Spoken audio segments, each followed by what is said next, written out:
ഒരു കോവിഡ് സമയത്ത് ഞങ്ങളിങ്ങനെ ഒരു വീടിൻ്റെ മുകളിൽ വെച്ചിട്ടാണ് സുനീഷിനെ പരിചയപ്പെടുന്നത്. കോഴിക്കോട് നിന്ന് ഒരാൾ വിളിക്കുകയാണ്, ഞാൻ ബ്രാൻഡിങ് ഒക്കെ ചെയ്യുന്ന ഒരു വ്യക്തിയാണ്, നിങ്ങളുമായിട്ട് അസോസിയേറ്റ് ചെയ്യാൻ താല്പര്യമുണ്ട്. അതൊരു അപരിചിതനുമായിട്ടുള്ള ആദ്യത്തെ കണ്ടുമുട്ടലായിരുന്നു. പിന്നീട് ആ യാത്ര പരിചയത്തിൻ്റേതായി കോഴിക്കോട് നിന്ന് കൊച്ചിയിലേക്ക് വരുമ്പോഴെല്ലാം ആ സൗഹൃദം കാത്തു സൂക്ഷിച്ചു. വളരെ സുന്ദരമായിരുന്നു ആ യാത്ര. ആ യാത്രയിൽ കഴിഞ്ഞ 1.5 വർഷങ്ങൾക്ക് മുമ്പാണ് സുനീഷ് തൻ്റെ ഒറ്റയ്ക്കുള്ള ഒരു ബ്രാൻഡിങ് പ്രോസസ്സുമായിട്ട് മുന്നോട്ട് പോകുന്നത്. അതിന് അദ്ദേഹം പേരിട്ടു ദ ബ്രാൻഡിങ് കമ്പനി. ഈ ബോർഡ് കാണുന്നത് പോലെ തന്നെ TBCയുടെ വളർച്ച ഭയങ്കര പെട്ടെന്നായിരുന്നു.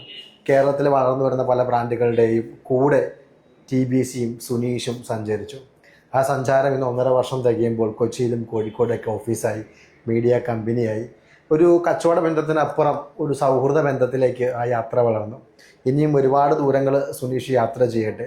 ഒരുമിച്ചുള്ള യാത്ര ഇനിയും ഹൃദ്യമാകട്ടെ. ഇനിയും ഒരുപാട് ബ്രാൻഡുകളുമായിട്ട് അസോസിയേറ്റ് ചെയ്യട്ടെ. ആ വളർച്ചയിൽ എന്തെങ്കിലും ചെറുതായിട്ട് ചെയ്യാൻ ഞങ്ങൾക്കും സാധിക്കട്ടെ എന്ന് ആശംസിക്കുകയാണ്. Thank you.